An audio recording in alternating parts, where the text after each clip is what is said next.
Speaking of embodying the end, for somebody where this concept might be a little bit new, where maybe they're most familiar with setting goals that are maybe the one I first got introduced to is like the SMART goal framework, where it's all about being measurable, attainable, realistic, timely.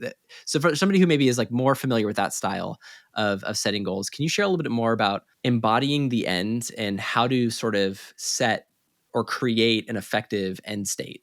Yeah, I think one of the things too is really the goal has to be meaningful, right? Because it can totally be a smart goal, but it may not really have a lot of value, right? Like, really, will that was part of the whole reason around next level. Like, is this really going to like have such a high return, right? I think sometimes we have several goals that they're not that meaningful to us. I think that's part of the reason that they drop off.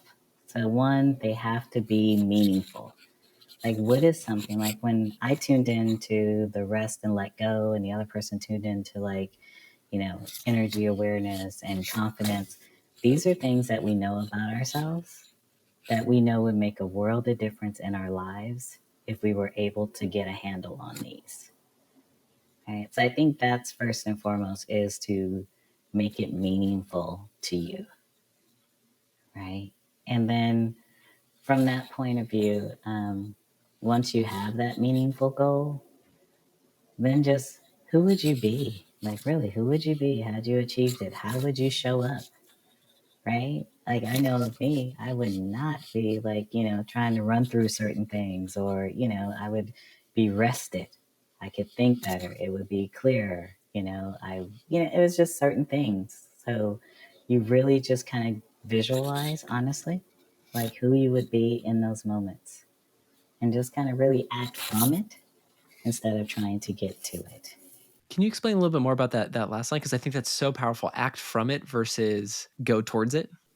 Welcome to being human, right? And as you can see, I have a very spiritual bent on like just living life in general, right?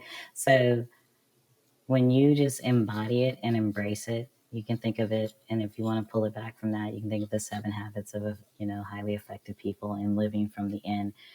All the books and all the things all say the same, which is really embody it. I think even in Atomic Habits, it has an example about like, don't tell people I like to run, tell them I'm a runner, right? So it makes a world of difference. So you are embodying that person or those attributes that you want to have. And then from there, you move forward. So you're already in it. Because if you say I'm moving towards my goal, then you're also saying I'm not there yet with every time you said I'm moving towards my goal. But if you embody the end, I'm already there, right? We know you're not wholly already there, but you embody the end and then, act as if, and it makes a world of difference. You make so much more progress that way.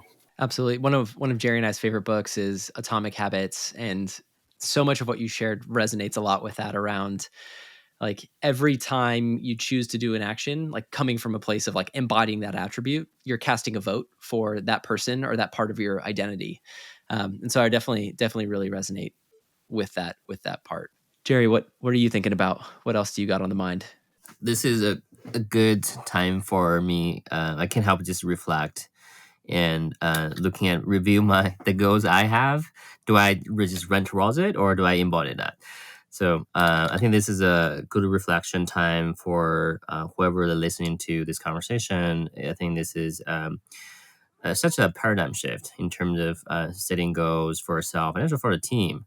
And I think the next level concept and also the end result that you described, that so clear that people they'll know.